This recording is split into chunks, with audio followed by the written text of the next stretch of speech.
Welcome to the complete collection of LeBron James's greatest stories, Part 2. This is a 3-part series. The first episode was released last week on the channel, so if you haven't seen it, go watch that episode first. This second part expands into countless more stories on LeBron James and his greatness. So if you enjoyed Part 1, I'm sure you'll enjoy Part 2. Before the video begins though, these episodes take me a long time to edit and produce, so I'd really appreciate if you guys could hit that like button to support the channel.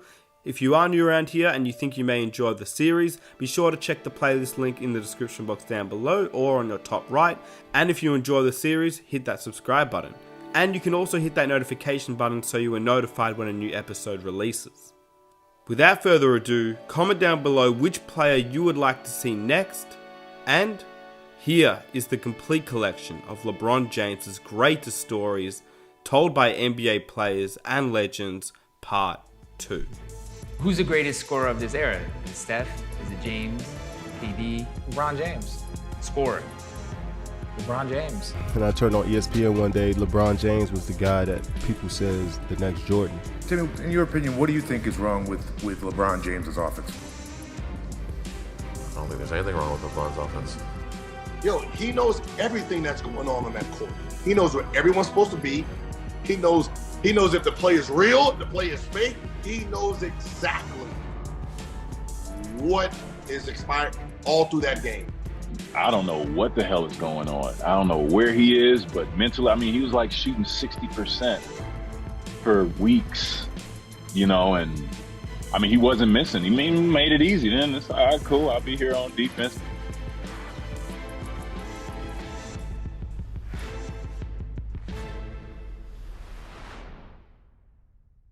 When you think about LeBron James and KD, number one, is he that rival for you? And if it is LeBron, how did LeBron make you a better player? Well, since I was in 9th grade and I turned on ESPN one day, LeBron James was the guy that people say is the next Jordan. LeBron James has about a 40-inch vertical leap, unlimited range on his jump shot, but the strength of his game could be his passing. James is young enough to have been born during Michael Jordan's rookie season and talented enough that some say he might be the next Jordan. The two number 23s have already played together. For me, it could be compared to Michael, Magic, Kobe, all the ones that's making so success in the league.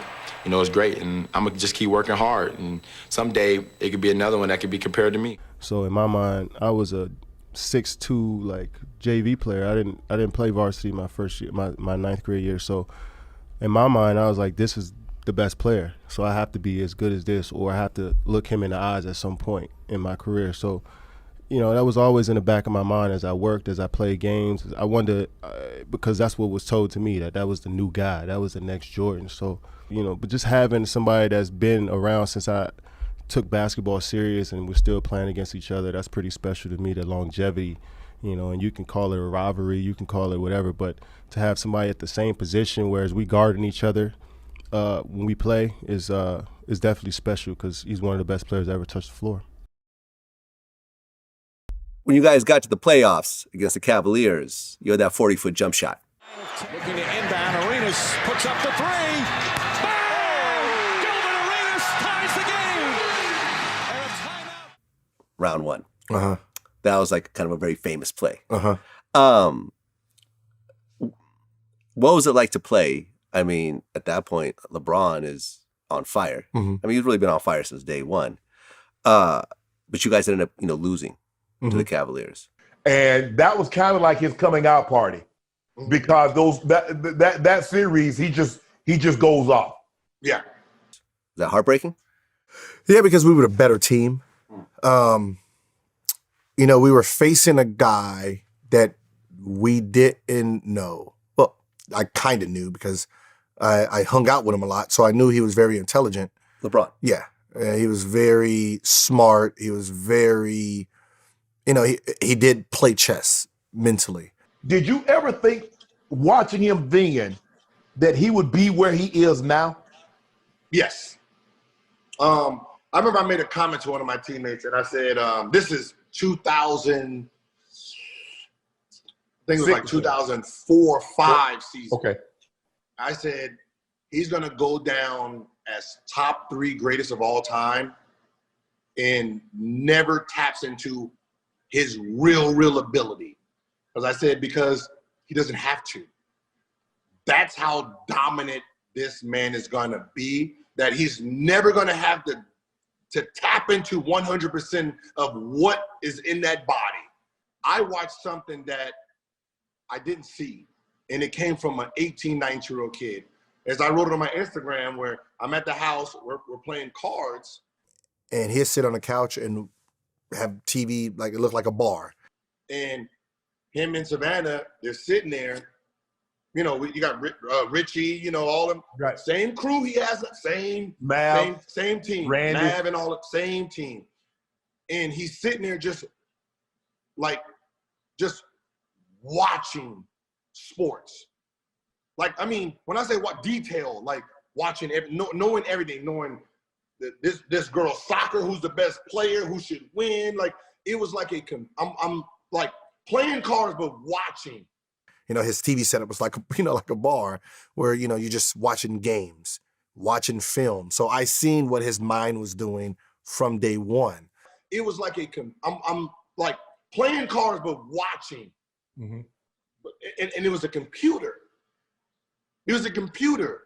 And then the following year, when we was playing him in the playoffs, went over there. Because, you know, it's chess now. I want to see what's going on. You know, I want to peek under the hood. Y'all playing cards? Let's play some cards. Right. You know, they over there breaking down plays. You know, this, that.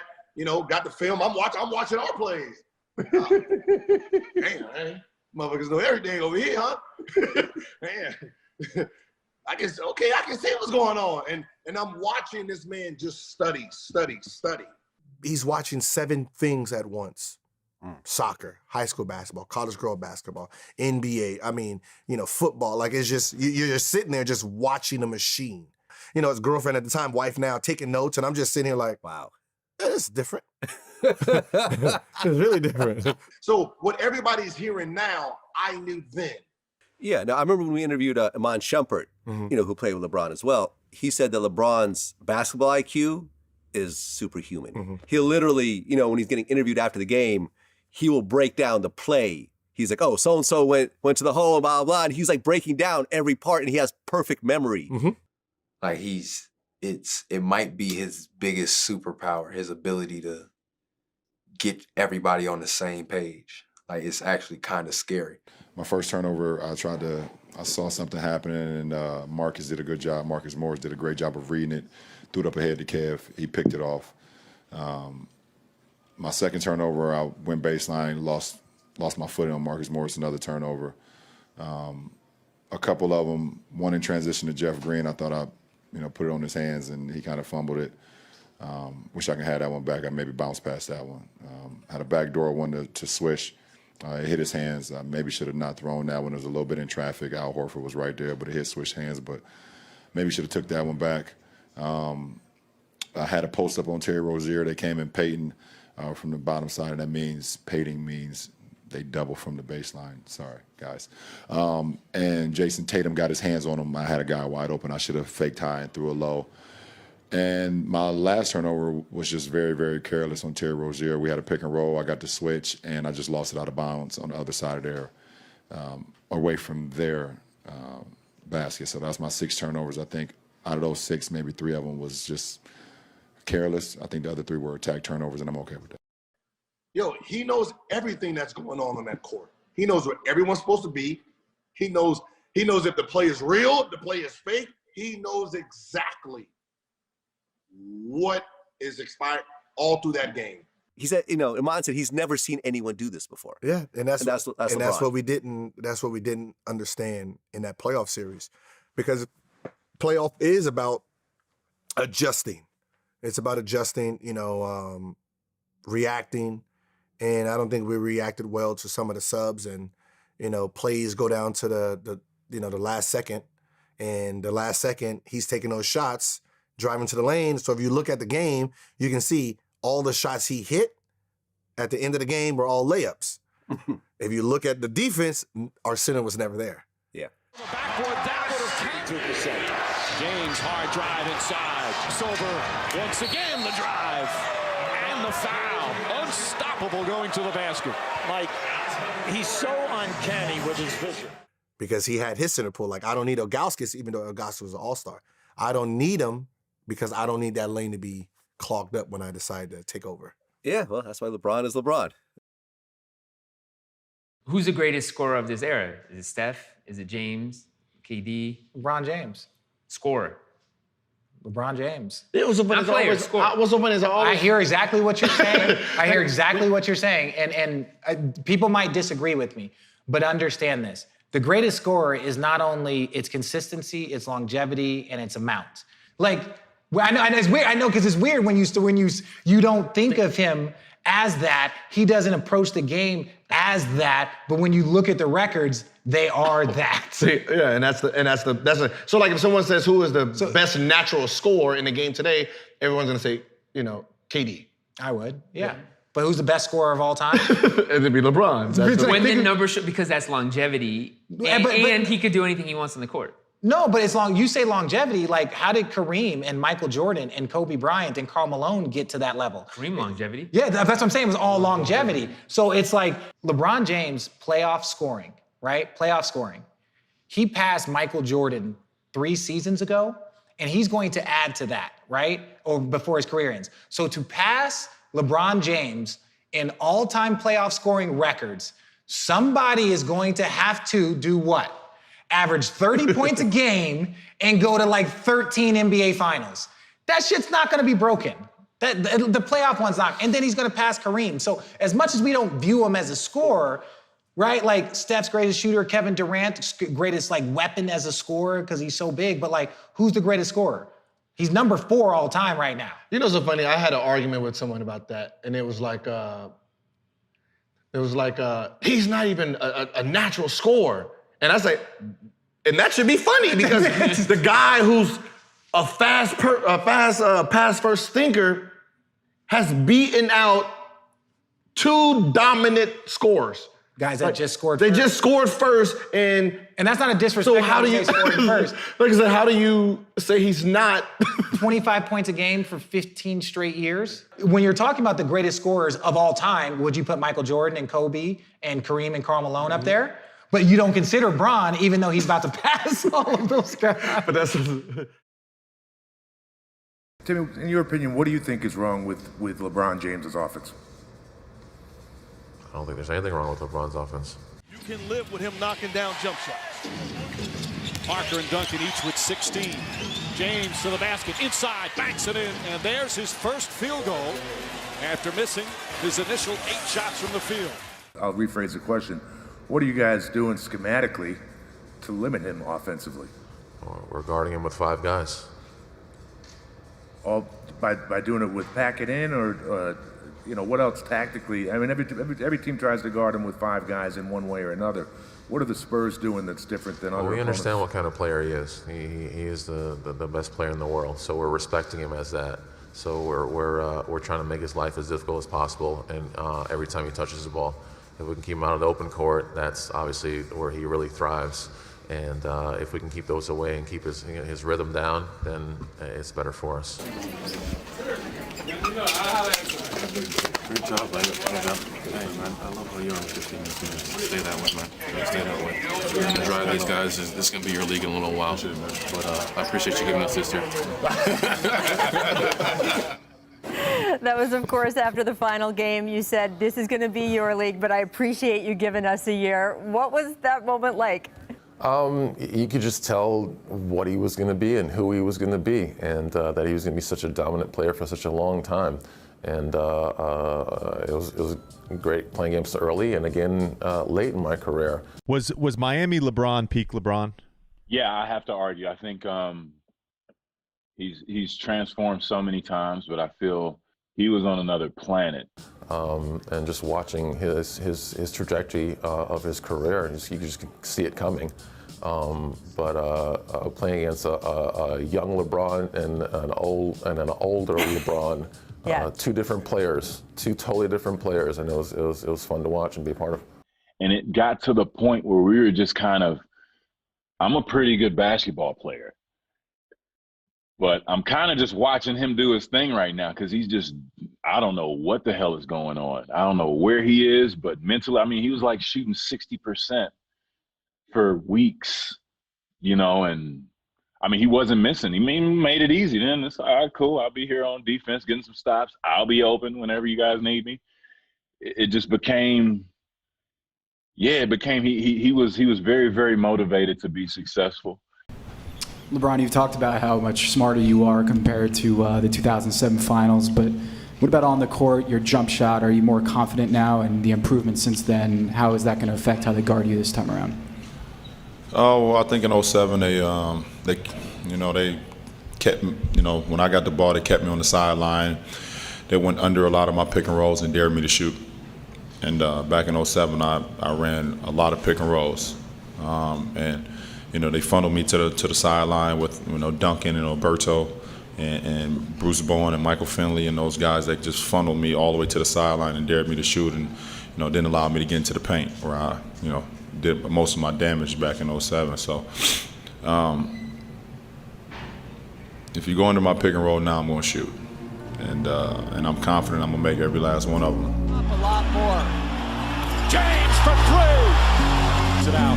James sets three-pointer. It's good. Wide open for three. That's three-pointers for LeBron James. James will try another three. Puts it in. LeBron James, fourth three-pointer of the game. Again, look how far up they're playing. He'll try it again. It's good. LeBron James making the Spurs pay. 20 minutes. James pulls up, puts it in. James puts it up, knocks it down. James pulls up, puts it in. 4-point lead. We haven't seen a player like Michael Jordan or Kareem or someone of that level change his game as much as it seems like LeBron has changed his. Would you say that's right? Absolutely. I'm just more confident in my ability to shoot the ball. But at the same time, I also have a lot more weapons with me. We could put him off the ball, have him working off of cuts, make a play for him, get him in the post, get the pick and roll. He functioned in different spots in the court, but he had Ray Allen to kick it to, and James Jones and Mike Miller to kick it to. I mean, dead-eye spot-up shooters, So I think that made him a little more dangerous. But still, either way, it's like 1A and 1B to me. I mean, I'll take his fifth best career, and that'll be the best of my, best ever. To stay at the top of the league for this long and to perform the way he has is absolutely amazing. Just to pick up on something you said the other day, Pop, about LeBron, I just asked him, when people say you need to be more aggressive, and he just cut me off and he goes, I don't really care what people say about me needing to be more aggressive. You've kind of picked up on the fact that he's really kind of somehow changed his approach in terms of the noise. Yeah, I've said it a lot. During the season, people ask me, before the playoffs. I mean, he's grown. He's a grown man. He doesn't need any of you to tell him anything. He knows more than all of you put together. He understands the game. If he makes a pass and you all think he should have shot it, or he shoots it and you think he should have made a pass, your opinions mean nothing to him, as they should not mean anything to him. He's a great player, and his decisions are what they are. It's a game. All decisions don't work out. They didn't always work out for Michael or Tim Duncan or Shaquille O'Neal or Kobe Bryant or whoever. You make a decision, and that's what you go with. But all the chirping about what he should have done, I thought it was hilarious from the beginning. And frankly, I was very happy for him as the year progressed, when it became obvious he was comfortable in his own skin and didn't need to listen to any of you all. I can't remember the exact numbers, but I always think about, how did I lock somebody up? How much did somebody have against me? Mm-hmm. LeBron, he averaged 25. LeBron came into the league, first game in Indiana. Oh, I was so pissed. First game in Indiana, he gave me 25. He went to the fans and said, this is your best defender, right? I heard this, right? I'm fucking furious. I know you're furious. I walked the other way. I'm like, this kid is great. I got out of this kid is fucking really good. But I'm super fucking pissed he disrespect me. And I want to walk up to this motherfucker. And, you know, he bust my ass. Yeah, right? He done to all of us. You know, so he, you know what I'm saying? First game. Mm-hmm. So that was like, wow, this is crazy. Can you talk about your relationship with LeBron James? Yeah, I've seen him play. He's very talented. The first, so I'm growing up and I'm watching, this guy, Michael Jordan. I think all you guys know him, I think. So I'm growing up watching this guy on TV every day, and I'm like, wow, he's an amazing basketball player. And hopefully someday I get an opportunity to meet him. So. Oh, yeah, when you first met Mike, like, how did you feel? Amazing. It's probably how guys feel when they meet LeBron. I think it was my junior year in high school. I go up to Chicago and I go to a gym called Hoops where he plays basketball in the summertime. Yeah. I was in Chicago because I got drafted, and then the runs was at Hoops. And we were getting ready to leave, and we were literally walking out the door. This red Ferrari pulls down the street, and it was literally like, for LeBron and I, it was like Black Jesus was coming down the street in a red Ferrari with a bucket cap on. I didn't know he was going to be there, but I seen him walking towards me, and it was kind of like he was walking on air. I had to pinch myself. Is that Michael? Who? And it's like he was like Black Jesus to me. Like. And Michael sat and had a conversation with us just about basketball. And I honestly don't remember anything that was said in the conversation. It was like everything just sounded like blurred out to me, like I was listening to God speak. It was like, I don't even remember what he was saying, and that was the first time he met Michael and myself. You're saying when he was 16, you guys would go to the Hoops gym, the famous Hoops gym in Chicago, and play with a bunch of pros. Tell me about that. So we went over that spring and took LeBron, and we were kind of just like in awe, literally like in awe. It was like during the days, like all the pros would come in, like Antoine Walker, Ron Artest, and Jamal Crawford. You know what I'm saying? Finley was in there, Stackhouse was in there, a young LeBron was in there. Did he know of you?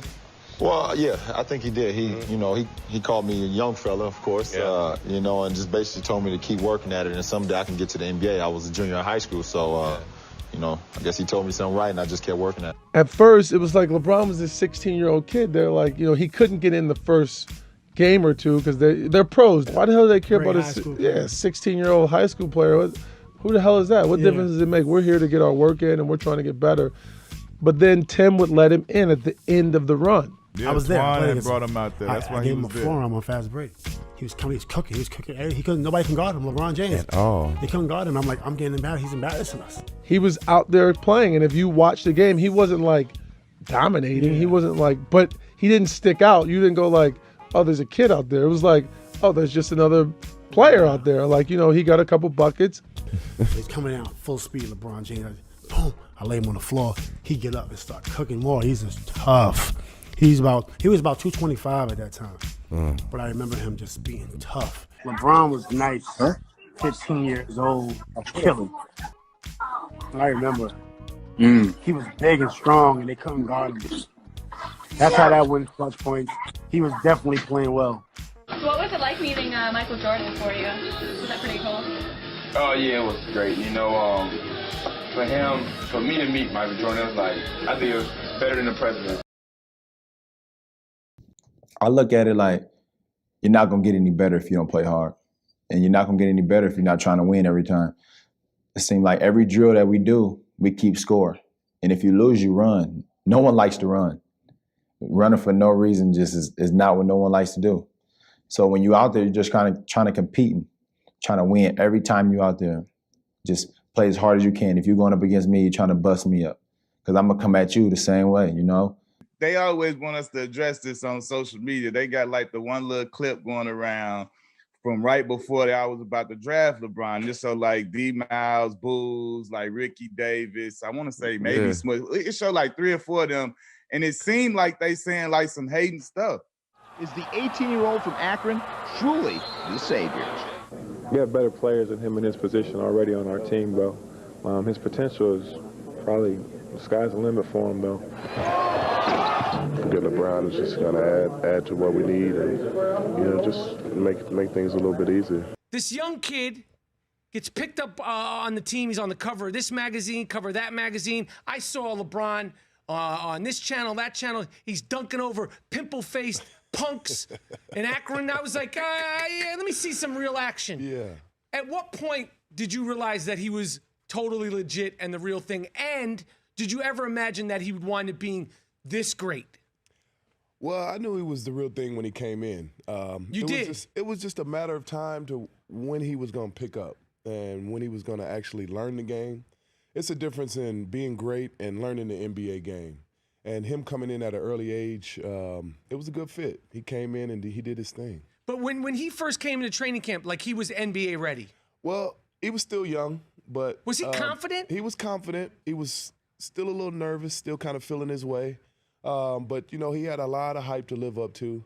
And it was tough to live up to that hype. But he played hard and, you know, he had that green light, so it's kind of easy. And Sean, you've been broadcasting so long, you actually did his first NBA game on a different network. How did that work out? I sure did, and that's my LeBron story. So I got LeBron James's first ever NBA game. It was Cleveland at Sacramento. Unfortunately, it was a back-to-back. It was a second game of a doubleheader, and the first game was the Knicks or the Orlando Magic, which the network, that game went overtime, and the network decided to stay with that game, as opposed to going to our game, which was the most highly anticipated debut probably in the last 20 or 30 years in the NBA. And so the first 5 minutes, 6, 7 minutes of the ball game, the national audience missed out on it. But I can tell you, when we went to our first time out, we were looking at each other. The crowd in Sacramento, they were buzzing. These people can believe what they were watching. He'd come up with 2 or 3 different steals. He fed Ricky Davis for an easy dunk. He had a spectacular dunk. He made 4 or 5 otherworldly plays in the first 5, 7 minutes of the ball game, and the national audience missed it because they were watching the New York Knicks and the Orlando Magic, 2 teams that were going nowhere. Like, you know how the internet is, right? So it's like that. But like, if you really at that time, I know what's going on. They looking at it, they trying to soften the blow and soften the pressure for this kid that nobody don't know if he gonna live up to everything they said. They're trying to soften the blow and take the expectations and take the edge off. Like, hey, he's not supposed to come here and like save everything. Like they being OGs like they supposed to be, but you know the internet and the media gonna twist it and say, oh, look at, I really love to hear what y'all gonna say about these comments now. It's like, bro. I don't think you can really just bring a high school player in and really just think your team gonna really turn around like that. If he come, you know what I'm saying, he can just hop on our bandwagon. Nobody was never hating. Like, go ask LeBron if he was hanging with those guys and if they was hating on him. Like, they all hung out. They were friends. Like, it's not like that.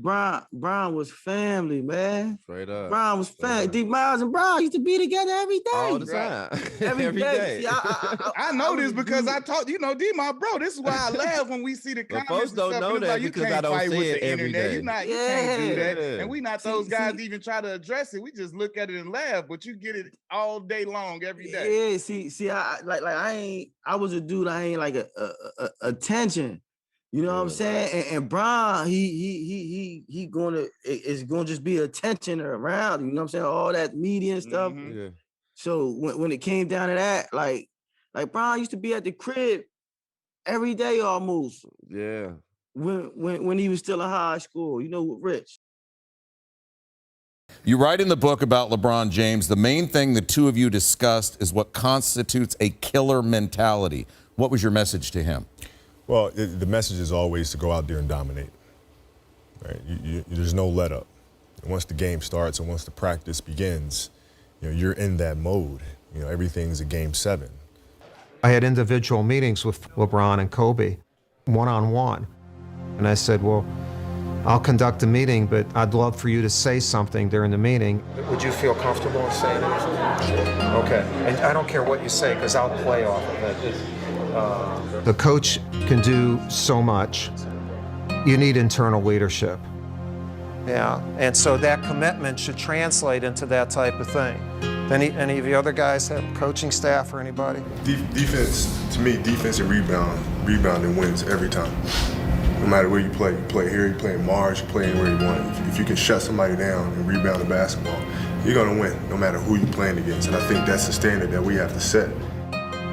Special people, special leaders, their timing is impeccable sometimes. I'm guilty of this sometimes. I sit at home and say, you know, damn, if I had Dwight Howard on my team, or if I had Carlos Boozer on my team, or if I had Chris Paul as my point guard, I'd win an NBA championship. So what's my excuse now? I got all y'all on this team, so what's my excuse now? Do we all have an excuse? We don't. When you approach every practice and every game with that kind of mentality, you know, it bleeds into the rest of the guys. And then the rest of the unit has that same approach and that same intensity, but it starts at the top. LeBron, by yourself, straight right. He has an amazing voice that can be heard if there are even 20,000 people in the stands. By yourself, by yourself, by yourself, by yourself, Mike. Down, down, down, down. Go, go, go. Back to you. Their chemistry was immediate. Air Brian. Air Brian. Ready to run the floor, boy. But off the court, they were still getting to know each other. We're complete opposites. You know what I mean? From how loud he is. Number 10 from Philadelphia / Italy. The marksman / Mamba Kobe. Right. My personality is I'm an outgoing guy. His outgoing is different. And an unlikely friendship was formed. Oh, you like my look? Hey, I should tuck my shirt out. Got that Kobe Bryant look going. Yeah. He's hilarious. I mean, non-stop though. You know what I mean? Like it don't stop. Let's go, Phil. Let's go. Hello, come on. All that means is get the hell out of the way.